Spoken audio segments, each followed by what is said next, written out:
fui convidado para ministrar uma pequena palavra e compartilhei isto. E quando perguntava, Senhor, qual é a palavra que o Senhor quer que eu traga, eu senti no meu coração partilhar esta palavra. Pediram-me para dizer o título, eu pus Firmes na Caminhada, porquê? Porque aquilo que depois Deus nos traz à última da hora encaixa-se que nem uma luva naquilo que é o título. Muitas vezes quando dizem, qual é o título? Eu digo, Senhor, dá-me um título, que se tu falares aquilo que queres que fale, que fique bem naquilo que é o título que eu vou dar, não é? Porque a Cristina pediu na quarta-feira para dar o título e eu muitas vezes sou daqueles que gosto de buscar a Deus mesmo à última da hora, para quê? Para que a mensagem fervilhe no meu coração. E então eu queria trazer essa palavra. Eu penso aos irmãos, trouxeram a palavra de Deus, está consigo esta palavra maravilhosa. Eu hoje trago uma palavra sobre esta palavra e como esta palavra deve direcionar a nossa vida e todos os nossos passos. Queria que os irmãos abrissem em Lucas 3, no versículo 21. Amém? Lucas 3, versículo 21. E vamos começar aqui uma pequena caminhada para nós compreendermos o estarmos firmes na caminhada com Cristo. Eu amo o Evangelho de Lucas. No fundo, todos nós nos associamos de uma maneira ou de outra. Ainda há pouco eu estava a ouvir o pastor João a dizer que se identifica com as cartas bíblicas a 1ª e 2ª Coríntios. Todos nós nos identificamos um pouco. Eu identifico muito com Lucas. Porquê? Porque Lucas, eu gosto muito de cura divina, gosto muito de estudar sobre cura divina. Lucas não era somente um médico, como também era um historiador. Então nós observamos como Lucas vai ao detalhe de determinadas situações. E eu pessoalmente sou daqueles que acredito na palavra de Deus. Há determinados pormenores que fazem toda a diferença para muitas vezes nos direcionar no caminho certo e muitas vezes nos dar a vitória perfeita que Deus tem para mim, para nós. Deus não nos dá meias vitórias. Deus dá-nos vitórias que nos ajuda a estar no centro da boa, perfeita e vontade de Deus. A boa, perfeita e agradável vontade de Deus.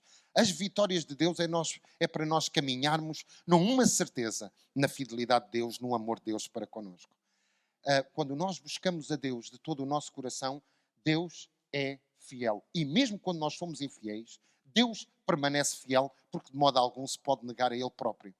Mas há determinadas questões que eu observo na palavra de Deus, nomeadamente aqui em Lucas, como ele é muito detalhado, que edificou a minha vida há uns dias atrás, quando eu buscava a Deus direção daquilo que Deus pretende de mim, como esposo, como pai, como servo de Deus, como alguém que Deus tem colocado no seu coração, uma obra e uma direção.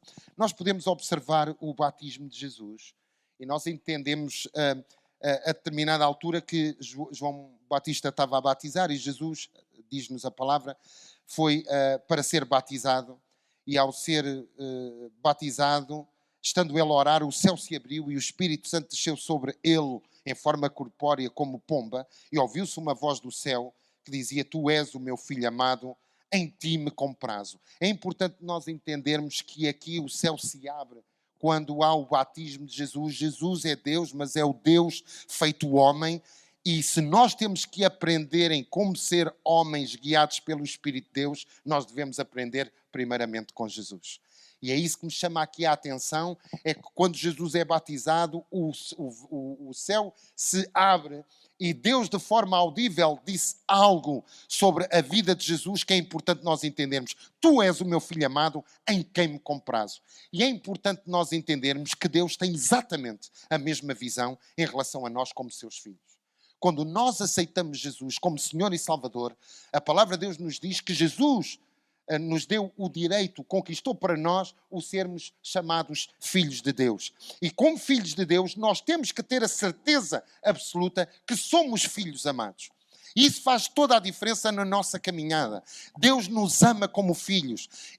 Muitas vezes me perguntam, como é que você vê Deus? Eu vejo Deus como um pai de amor. Eu não consigo ver Deus desassociado da figura de pai. Eu não consigo ver um pai zeloso, um pai carinhoso, um pai preocupado, um pai que quer agradar o nosso coração. Deus é um Deus de amor, Deus é um Deus de relacionamento, Deus é um Deus de cuidado, que a palavra de Deus diz que o Espírito Santo tem ciúmes de nós. Tal é o amor de Deus pela nossa vida.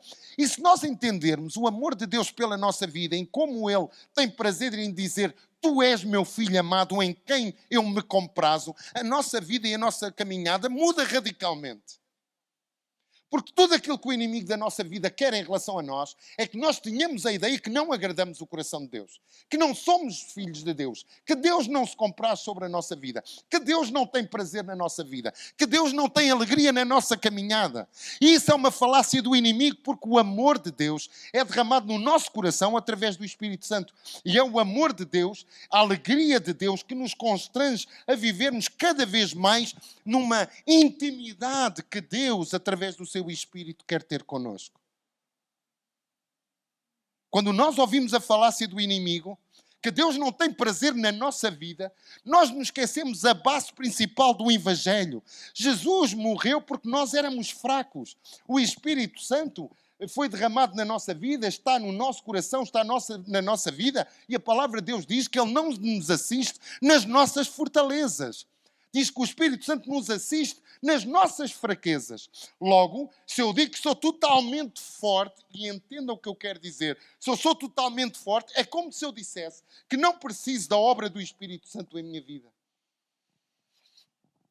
E uma coisa, quando nós aceitamos Cristo, é a justificação. Outra coisa é uma caminhada ao longo de toda a vida, chamando santificação. E no processo de santificação é importante nós entendermos que Deus nos ama como filhos amados para uma caminhada conosco a cada dia, em todos os momentos da nossa vida. E é isso que faz a diferença de alegrar o nosso coração, porque é a alegria do Senhor que é a nossa força. Quando nós entendemos que nós não estamos a agradar a Deus, que Deus não está alegre conosco, é como se nós nos sentíssemos fracos na nossa caminhada. E eu observo aqui, há princípios, nós estamos aqui a falar do ministério, no início do ministério de Jesus. Era o início do ministério de Jesus, e os inícios têm sempre grandes ensinamentos para nós. E nós temos que entender que um dos ensinamentos que a palavra de Deus nos quis trazer e nos quer relatar é precisamente assim como Deus amou Jesus, o Deus feito carne, Jesus, o Filho de Deus, disse: tu és meu filho em quem me comprazo. Nós temos que entender que Deus olha para nós como filhos e se compraz da nossa vida quando estamos em Cristo, da mesma forma que se agrada da vida de Jesus, que se agradou da vida de Jesus.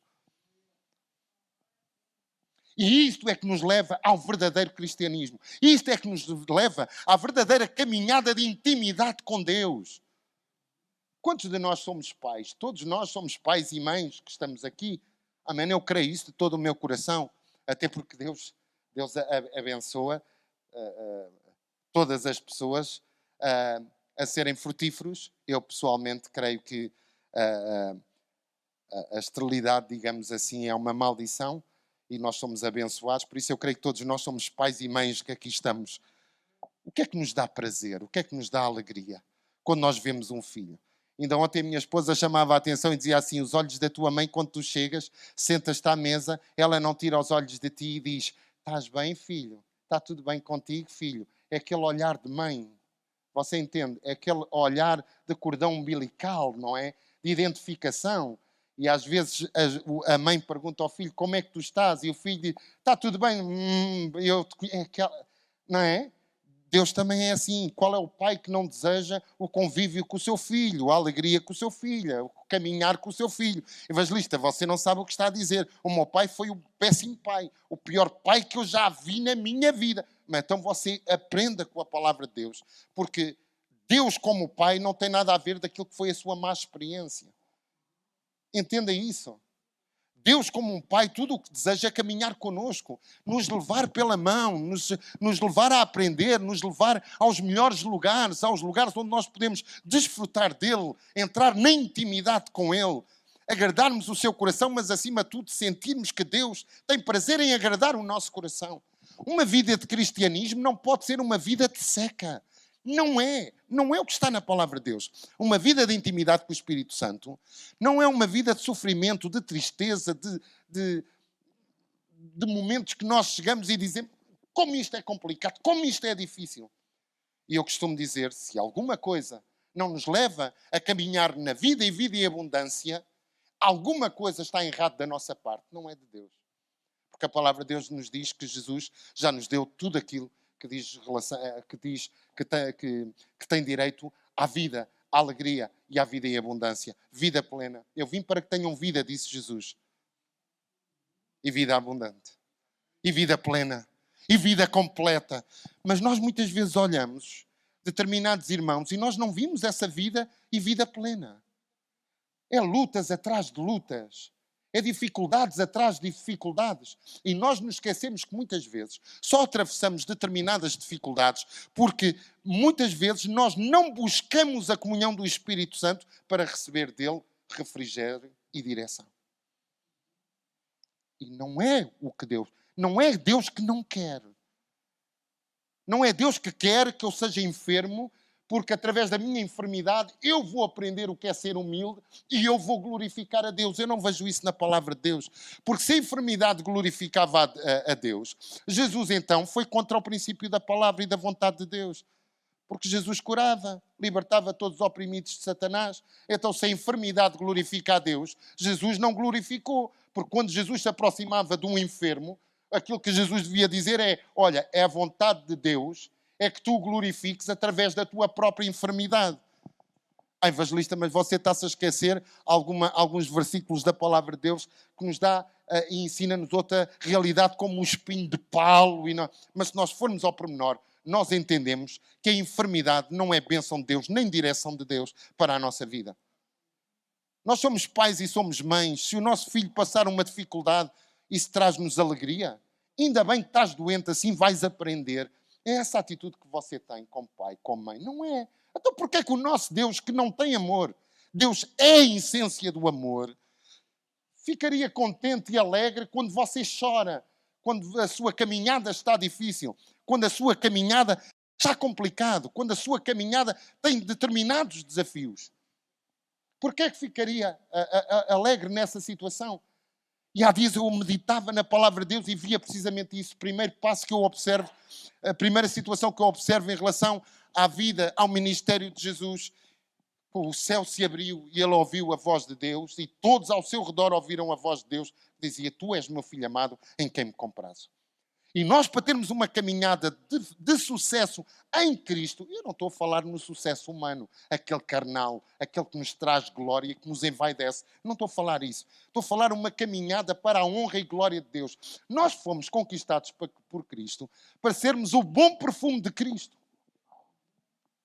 Luz e sal, mas o bom perfume de Cristo. Sabe, quando eu estava na escola bíblica, quando saía, não é? Nós saíamos à meio-dia e tal, 1 hora, eu ia para a perfumaria dos meus pais. Não é? Os meus pais tinham, a minha mãe tinha 2 perfumarias, eu ajudava a cuidar. Por isso, quando nós falamos acerca do bom perfume de Cristo, eu lembro-me muitas vezes aquilo para o qual eu trabalhei e ajudei os meus pais. Um perfume é extremamente bom. O aroma do perfume é muito agradável, mas quando o perfume se estraga, é horrível. Os irmãos já cheiraram algum perfume estragado? É horrível um perfume estragado. Um perfume que outrora era bom. Um perfume que outrora tinha um aroma fantástico. Um perfume que outrora nos trazia tranquilidade. Se nós deixarmos de ser o bom perfume de Cristo, nós não estamos no centro daquilo que é a vontade de Deus para a nossa vida. E o bom perfume de Cristo, você já viu alguém colocar um perfume e dizer assim, este perfume cheira tão bem, passado 5 minutos? Não. Mas passado 2 horas, você está ao pé de alguém e diz, que perfume é esse? Tu cheiras tão bem. E o que é que nós dizemos? Mas cheira assim, eu parece que nem tenho perfume. Tu transandas a perfume. Assim deve ser a nossa vida em relação a Cristo, à caminhada com Cristo.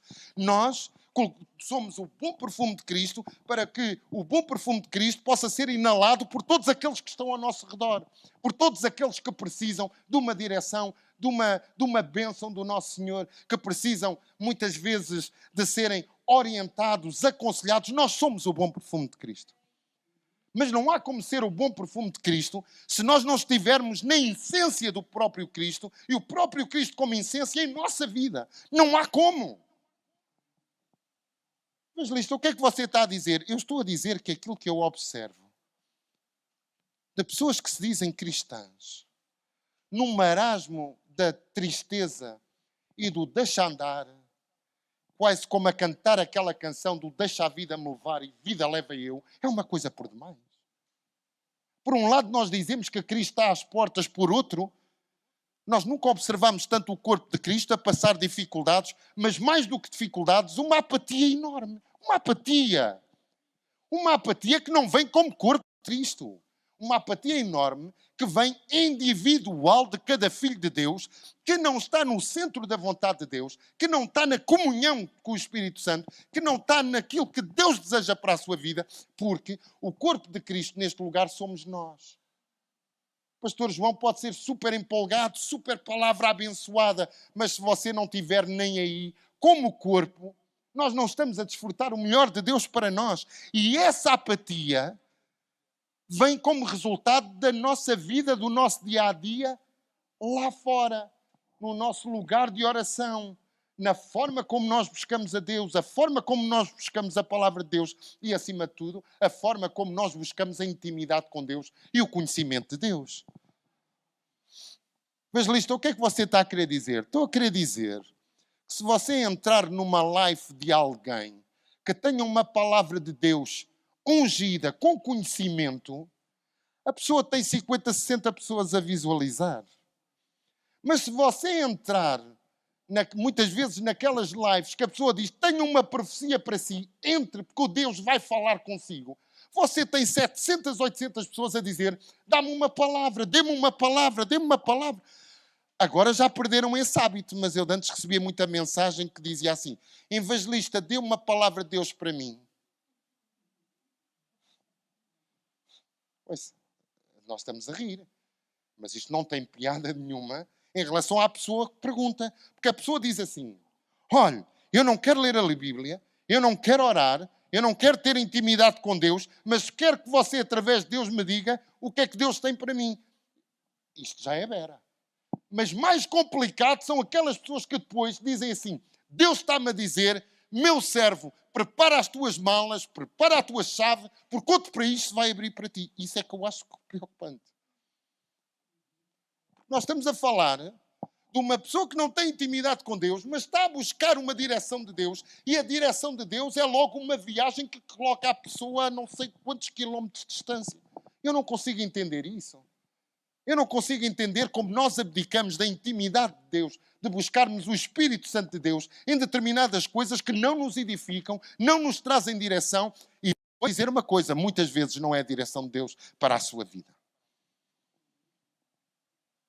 A direção para a nossa vida vem através da intimidade com o Espírito Santo de Deus. Vem através da nossa vida de oração.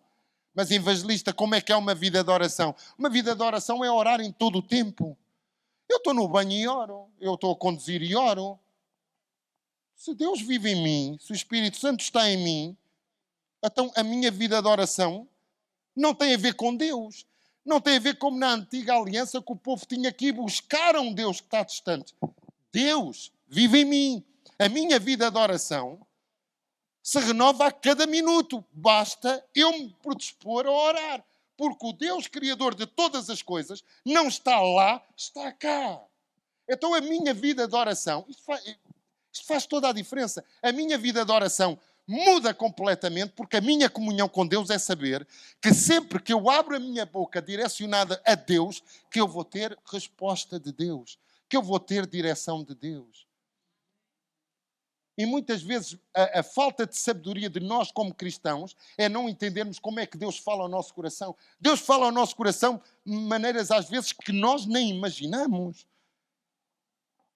Deus não vai abrir o céu e não vai dizer Vítor, tenho uma palavra para... Aquela voz que nós sentimos no interior do nosso coração. Aquele pensamento que nós temos que nós sabemos que é um pensamento que não vem de nós próprios. É como os nossos sonhos. Muitos dos nossos sonhos não são nossos. É vontade de Deus e propósito de Deus para a nossa vida, para nós caminharmos em busca desses sonhos, porque esses sonhos é vontade de Deus para a nossa vida. Então uma vida, uma caminhada como filhos de Deus, é uma alegria. Mas eu vou-lhe dizer qual é o segredo, porque nós vamos continuar e você vai entender qual é o segredo. Já entendemos aqui que no início do ministério de Jesus, o fundamental foi quando os céus se abriram. Ele foi batizado, os céus se abriram e houve uma voz que lhe deu uma certeza. Tu és meu filho amado, em quem me comprazo. Evangelista, porque é que isso é tão importante? Porque a seguir, nós vemos que depois da voz de Deus dizer tu és meu filho em quem me comprazo, e do Espírito Santo vir sobre a vida de Jesus, o mesmo Espírito Santo direciona Jesus até ao deserto para ser tentado por Satanás. E o que nós aprendemos é que muitas vezes, direcionados pelo Espírito Santo, Deus nos traz confrontos para nós exercitarmos a nossa fé, a forma como nós honramos a Deus e a forma como nós cremos naquilo que Deus é. Porque é isso que nós vemos. Jesus foi batizado e a seguir, cheio do Espírito Santo, o Espírito Santo o impulsionou para o deserto para ser tentado por Satanás. E agora pasme-se uma coisa. Das três coisas que nós observamos, uma que nós observamos na tentação de Jesus é muito importante. Satanás olha para Jesus e diz assim, se tu és o Filho de Deus.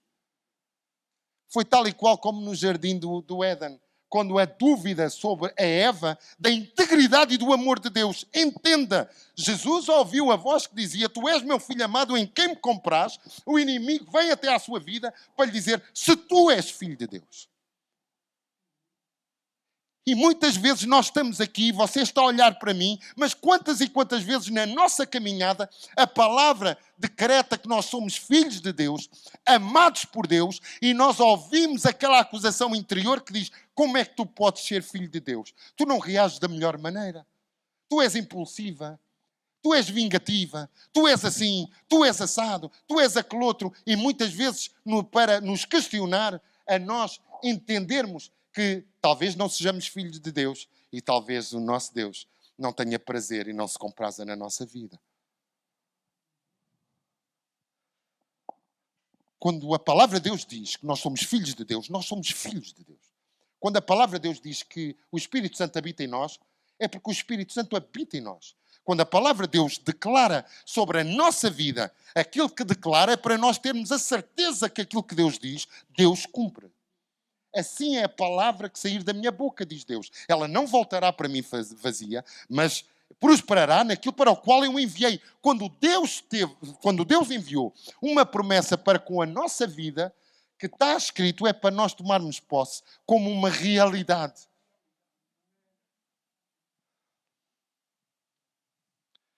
Mas porquê que nós não entendemos essa realidade? Mas porquê que nós não sabemos as promessas de Deus para nós? Nós muitas vezes não sabemos o que somos em Cristo. Se em Cristo nós fomos abençoados com todas as bênçãos, o que é estar em Cristo? Não estou a falar aqui neste lugar porque o pastor João tem essa preocupação de ensinar, e um ensino muito rico, mas nós estamos a falar como um todo, como um corpo de Cristo. Filhos de Deus que não sabem o que é a sua herança. O amor que Deus derramou para com as suas vidas, mas também as promessas de proteção, as promessas de zelo, as promessas de auxílio. Não sabem, não caminham nessa direção, não têm essa revelação. E tantas vezes eu orei e disse, Senhor, porquê que isto acontece? Porquê que esta situação acontece? Porquê que nós muitas vezes observamos pessoas que são íntegras mesmo em Deus, mas não vivem o melhor que tu tens para elas? Sendo que a responsabilidade não é de Deus. A responsabilidade é nossa. Nós podemos observar aqui na tentação de Jesus 3 coisas que chamam a minha atenção. Primeiro, a dúvida que Satanás quis colocar sobre Jesus, o Filho de Deus. Jesus, Deus, se tu és Filho de Deus. Não tem sentido para nós que estamos em Cristo, que abraçamos o grande amor de Deus, duvidarmos que somos amados por Deus e que somos filhos de Deus e que Ele se compraz sobre a nossa vida. Porque Ele não olha para mim, Ele não olha para nós da forma como você olha para si próprio. Você sabia? Deus não olha para si da forma como você se vê. Deus olha para si através do sacrifício que Jesus fez na cruz do Calvário. Ele olha para si, não com base naquilo que você é hoje, mas toda a jornada que você ainda vai percorrer. Porque Ele é fiel. Porque Ele providenciou o melhor para nós caminharmos naquilo que nos foi dado como herança somente pelo seu amor e pela sua graça. Pela sua misericórdia. Por isso é impossível não agradecer a Deus, não louvar a Deus pelo amor, a misericórdia, a graça que teve para com a nossa vida. E Jesus disse, eu não vim para aqueles que são curados, eu vim para aqueles que estão enfermos, para aqueles que são pobres. Jesus não estava a dizer, eu vim para todos aqueles que estão doentes e que são pobres porque não têm dinheiro e estão cheios de chagas. Não, não. Jesus estava a dizer, aquele que entender que é cego, pobre, miserável, coxo e nu, sem Ele, esse foi aquele para o qual Jesus veio. Então, quando Jesus te chama, quando Jesus te chamou, não te chamou pelo perfeito que tu és. Chamou-te pelo amor que Ele vê que há em teu coração, por aquilo que Ele desenhou para ti, por aquilo que Ele planeou para a tua vida, para uma vida de comunhão, de caminhar com Deus até à eternidade, porque Ele te amou, teve graça, teve misericórdia da tua vida. Então não é o que tu és, é o que Deus fez por ti. E é essa a diferença que nós muitas vezes devemos entender quando o diabo, quando o inimigo da nossa vida nos vem afastar daquilo que é o seu grande plano, nos afastar do conhecimento do amor de Deus para com a nossa vida. E se o inimigo consegue nos afastar, nós sabermos o amor que Deus tem para com a nossa vida e como somos preciosos aos olhos de Deus, a culpa não é Deus. Não vamos culpar a Deus, não vamos culpar a igreja, não vamos culpar o pastor, não vamos culpar os irmãos. Que muitas vezes nós dizemos, quando nós não estamos bem, muitas vezes chegamos a um lugar e parece que queremos ver que os outros não estão bem. Não são os outros que não estão bem. Eu não estou bem.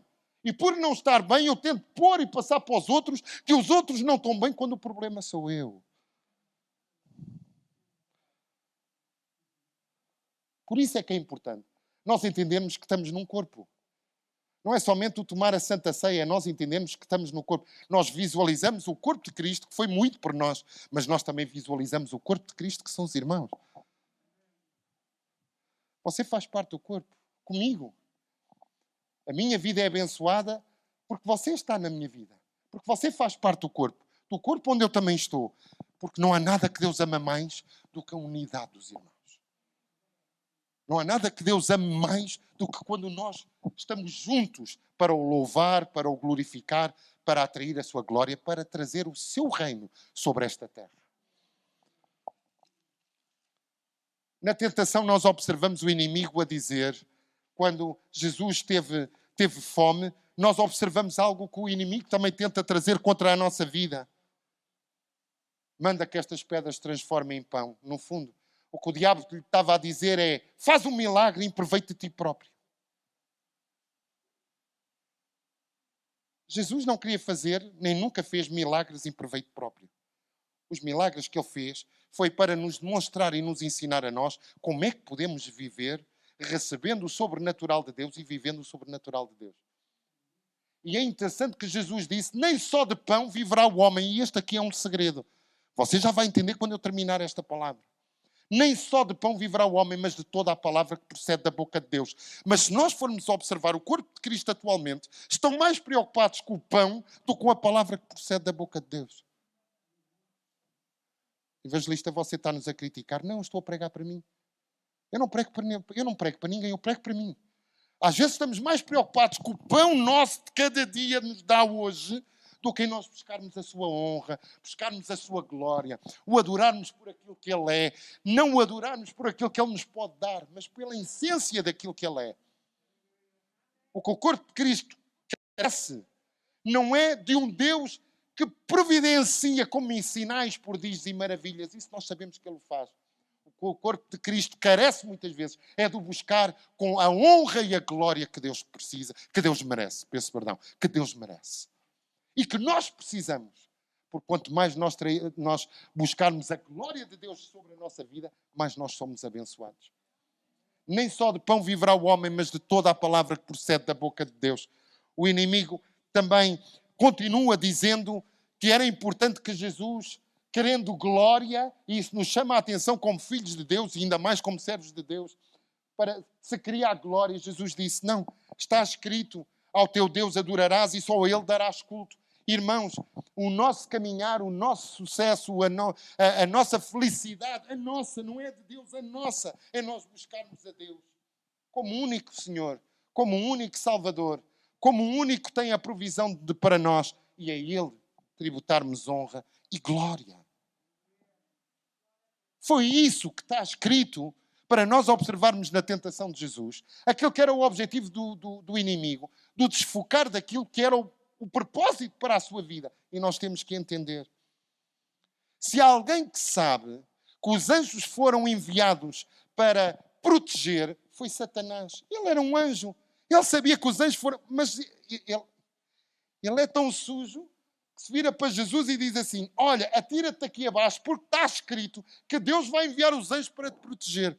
Sabe o que é que isto quer dizer? A ânsia do milagre, a ânsia do sobrenatural de Deus. Não, atira-te aqui abaixo porque os anjos vão te proteger, os anjos vão te guardar. Não tem sentido.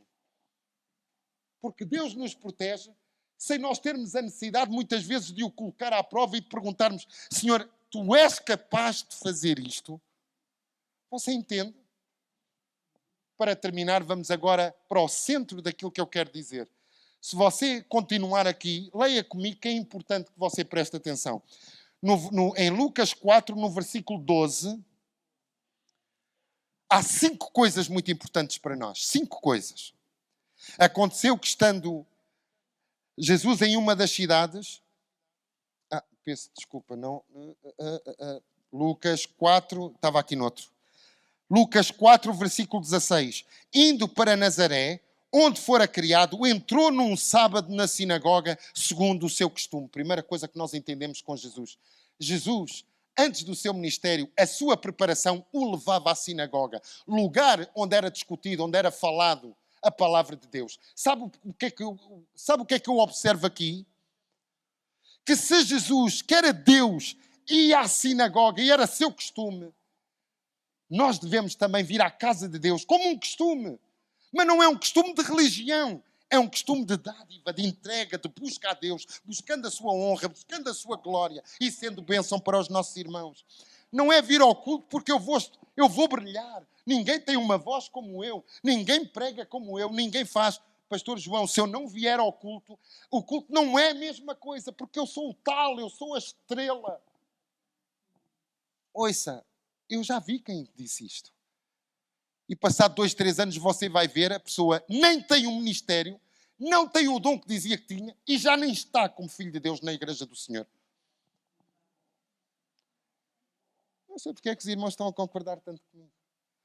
É uma bênção os cultos online. É uma bênção.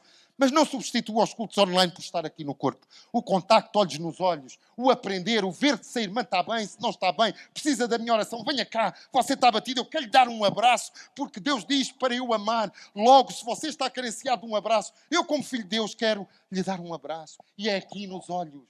Aqui nos olhos. Ainda ontem eu falava com o meu filho de 19 anos, o problema daquilo que ele chama inevitável, que é a evolução do telemóvel, está a fazer com que as pessoas se sintam vazias, sozinhas, sem ninguém para desabafar e acabam com a própria vida e ninguém ao seu redor entende que a pessoa estava a passar por um problema que não conseguia vencer sozinho.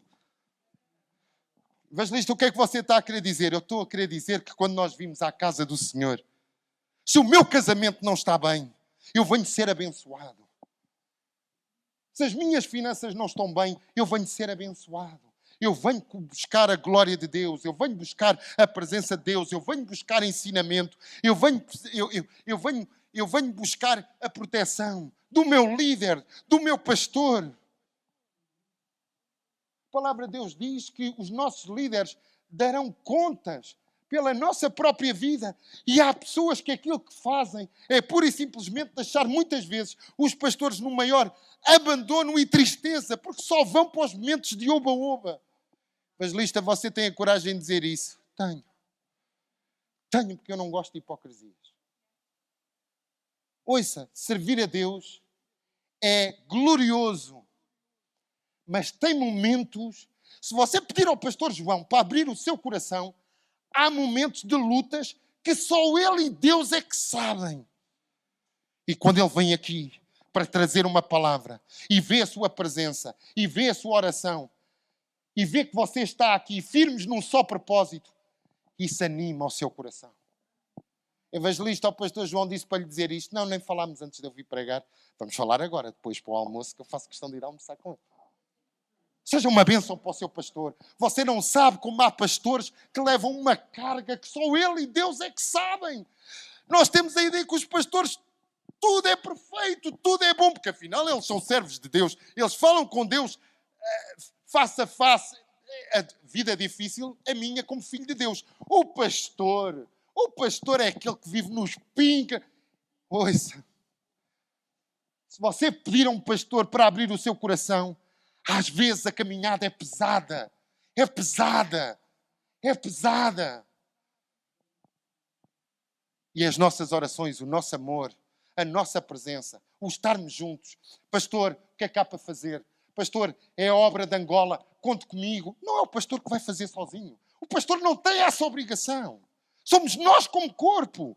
O pastor é o nosso líder, mas nós somos corpo, você entende? Porque eu olho às vezes para a Igreja de Cristo, parece que há uma série de filhos de Deus a buscarem um megastar, como se o megastar fizesse tudo. Ninguém faz nada sozinho. Jesus, que era Jesus, teve 12 discípulos. Porquê? Pelo seu desejo de ensinar, mas acima de tudo, pelo seu desejo de comunhão. Quando você falta à casa de Deus, quando você prefere ficar no sofá, o seu pastor sente a sua falta. O seu pastor, mas é igual. Nós servimos a Deus onde quer que nós estejamos. Mas aqui, quando nós estamos como um corpo. Nós nos abençoamos uns aos outros. Evangelista, porque é que você diz isso? O que eu tenho visto de pessoas que se afastam do corpo de Cristo para seguir os online da vida. E não seguem um pastor, seguem 50 pastores. E não entendem que muitas vezes a direção de um pastor ministerial não é a mesma direção ministerial do outro pastor. E às tantas são alimentados com tudo e mais alguma coisa. Jamais serão alimentados de alimento sólido, mas estarão continuamente na internet à busca do leitinho porque querem leite. Não querem alimento sólido. Não querem crescer de forma sólida. Querem um leitinho que é simples. Pastor, eu estou na live. Venha daí esse leitinho. Quando muitas vezes na casa de Deus, Deus está a trazer direção de edificação para o corpo. O seu pastor traz mensagens de direção como corpo, como edificação. E na internet você não vê muitas vezes mensagens de edificação. Não vê, me perdoem, não vê. Evangelista, mas você está na internet, mas eu sei o que estou a dizer. Porque eu sei a direção que Deus tem para mim a nível da internet. Mas também sei que muitas vezes parece os peixinhos que andam à procura do... Começou a pregar. Pregou sobre quê? Honra a Deus acima de todas as coisas. Vou mudar. Vai para outra pregação. Seja fiel à sua esposa. Esta noite. Os irmãos estão-se a rir porquê? Conhecem alguém que faça isso? É? Como ser um pai que educa os filhos no caminho da verdade. Ouça, há 1 bilhão de postagens por segundo na internet. Eu vou à procura daquilo que quero comer, não é? Parece que estamos a entrar num restaurante. Eu não sei porque é que estou a dizer isso. Parece que estamos a entrar num restaurante. Tem arroz de marisco? Não. Vou a outro. Quando Deus nos traz uma palavra, é porque Ele sabe aquilo que quer trazer como palavra para nós. Não se esqueça, Jesus, sendo Deus, entrou na sinagoga e dizia que a ir à sinagoga era o que ele fazia habitualmente. Primeira coisa, não deixe de congregar. Não deixe de congregar. Não existe cristãos virtuais. Isso é uma falácia do inimigo. Porque o cristão virtual, quando passar uma dificuldade, o pastor virtual não vai ser bênção na vida dele. Evangelista, você sabe o que está a dizer? Sei o que estou a dizer. Acredito que sei. Segundo ponto que nós observamos. Jesus entrou na sinagoga, segundo o seu costume, e levantou-se para ler. Então lhe deram, presta atenção, que eu vou terminar. Então lhe deram o livro. Você já recebeu o livro? Você já recebeu o livro? Porque Jesus recebeu o livro.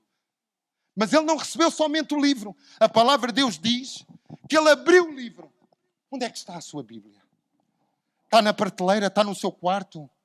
Está guardado? A Bíblia é como uma relíquia. Pastor, eu tenho a palavra de Deus em casa. Mas você tem a Bíblia? Tenho. Não, mas eu posso lhe oferecer uma Bíblia. Mas eu tenho a Bíblia na minha mesa de cabeceira, o Salmo 91. E quando o pastor visita a casa daquele irmão ou daquela irmã, o Salmo 91 está amarelo, porque nunca abriu fora dali. Jesus entrou na sinagoga, deram-lhe o livro, ele recebeu o livro. Mais do que receber o livro, ele abriu o livro. Sabe qual é o ensinamento que nós podemos extrair daqui? Não vale a pena ter o livro se nós não abrirmos o livro. Porque ao abrir o livro, aquilo que está no livro vai nos influenciar, vai nos trazer direção.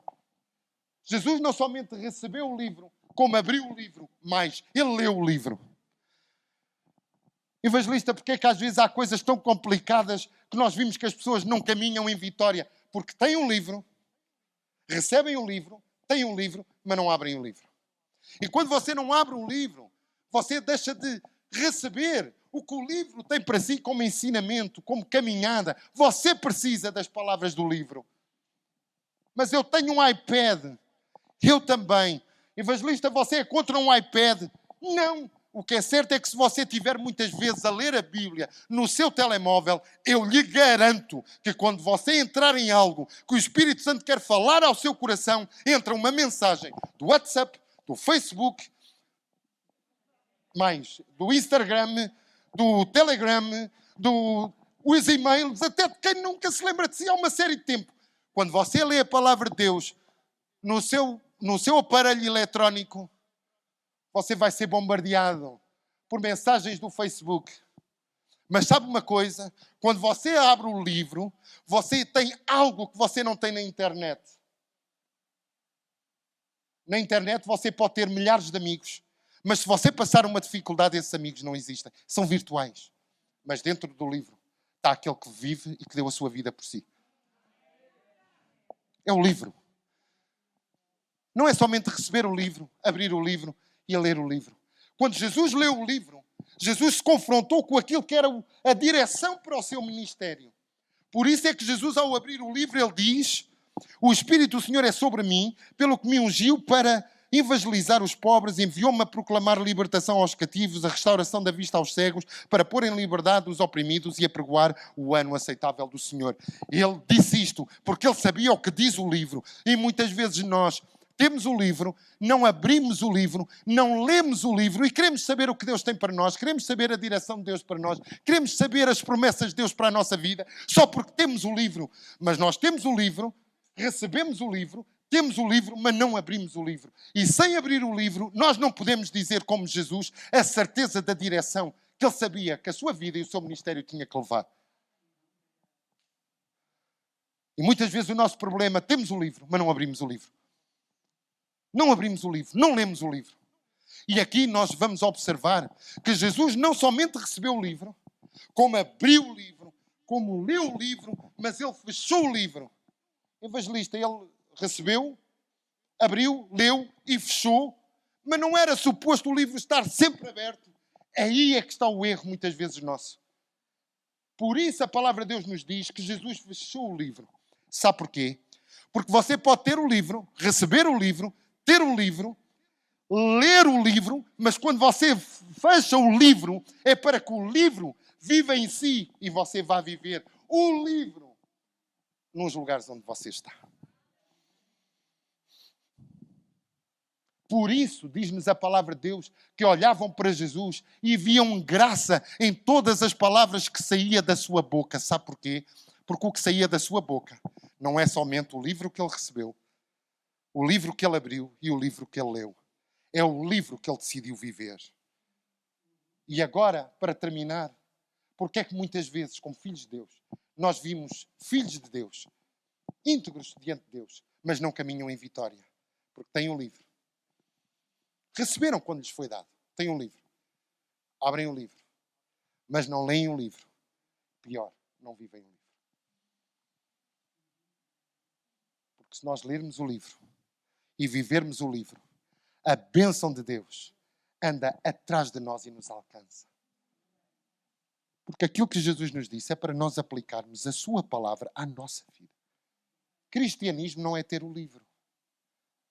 Eu posso ter o livro, para terminar, faz lembrar aquela irmã que o pastor visita em casa e diz: então, irmã, como é que você está? Ando tão preocupada, não sei onde é que estão os meus óculos. E o pastor disse: vamos orar. Traga a sua Bíblia. E a irmã entrega a Bíblia ao pastor, o pastor abre e estava lá os óculos da irmã. E ela dizia: milagre, está aí os meus óculos. Não era milagre, não abria a Bíblia há 4 meses. Você entende? Você pode ter a Bíblia, mas se não abrir a Bíblia e não viver a Bíblia, o que é que vai acontecer? Qual é que vai ser a diferença? Para terminar, tenha o livro. Receba o livro. Este livro está em suas mãos, porque Deus permitiu que esteja em suas mãos. Mas não somente receba o livro, abra o livro. Abra. Leia o livro, porque as palavras que aqui estão são espírito e vida. E viva o livro. Em tudo o que você fizer, em toda a direção que você necessita para a sua vida, em todas as áreas da sua vida, você vai encontrar no livro. Evangelista, você não sabe como a minha cruz tem sido pesada. Tem sido muitas vezes pesada, mas muitas vezes a caminhada torna-se mais difícil, porque nós não aplicamos aquilo que está no livro para nós aplicarmos. Nem só de pão viverá o homem, mas de toda a palavra que sair da boca de Deus. Evangelista, eu conheço esse versículo de cor. Eu aprendi que não é o que nós conhecemos de cor, é o que nós praticamos. Mas as coisas não estão muito bem. Coloca a palavra de Deus em prática. Coloca a palavra de Deus em prática. E quando eu voltar cá, você vai me dizer: havia uma área que eu estava em luta. Eu fui descobrir o que Deus tinha para mim como promessa. Eu apliquei e eu venci nessa área. Eu tenho a certeza. Porque é assim que funciona com a palavra de Deus. Amém? Posso ouvir um amém? Irmãos, eu vos amo. É uma alegria agradecer ao pastor. Já terminei, até já passei 6 minutos. Eu pedi à Cristina, eu gostava de compartilhar com os irmãos um louvor que tocou muito ao meu coração. Muito. Este louvor tocou muito ao meu coração. Eu sei por uma questão de direitos de imagem, parece que ou não se pode passar, ou se passar, pronto. Mas de todo o meu coração, que você seja vencedor, abençoado em todas as áreas da sua vida. Essa é a vontade de Deus para nós. No seu casamento, na sua família, na edificação do seu lar, no seu trabalho, no seu sustento, que em todas as coisas você seja abençoado. Como dizia o apóstolo João, que tudo nos vá bem em todas as áreas, assim como é próspera a nossa alma, o nosso espírito. E essa promessa da palavra de Deus ainda é para nós hoje. Amém? Posso orar por vocês? Posso pedir que se coloquem de pé? Paizinho querido, em nome de Jesus, honra e glória ao teu nome. Pai, eu te louvo, te agradeço pela vida de cada irmão que aqui está. Pai, como corpo, unificados na tua glória, na tua presença, direcionado pela tua palavra, fortalece-nos, Senhor. Dá-nos fome e sede da tua palavra. Senhor, que não somente tenhamos a tua palavra, mas para que nós possamos a cada dia ter fome e sede de aprender com a tua palavra, de descobrir a tua palavra. Senhor, de ter a direção do teu Espírito também através da tua palavra. E, Senhor, ajuda-nos em todas as áreas da nossa vida a nós partilharmos essa palavra, mas acima de tudo, a vivermos essa palavra. Pai, em nome de Jesus, como teu filho, como teu servo, abençoa cada irmão que aqui está presente. para a honra e glória do teu nome. Pai, que a glória do Senhor possa ser manifesta, derramado na vida de todos os irmãos que aqui estão. E, Senhor, prospera financeiramente. Pai, abençoa o seu lar, seu trabalho, sua casa, sua família, em o nome poderoso de Jesus. Pai, cria fome e sede e conduz sempre, Pai, cada um dos irmãos que aqui estão e aqueles que estão em casa, conduz sempre em triunfo, Pai, porque Teu é a honra, o reino, a glória, o poder e a majestade. Falta-nos palavras para Te agradecer, Pai, o que o Senhor tem feito por nós. E eu quero Te pedir, abençoa-nos nesta manhã, no nome poderoso de Jesus.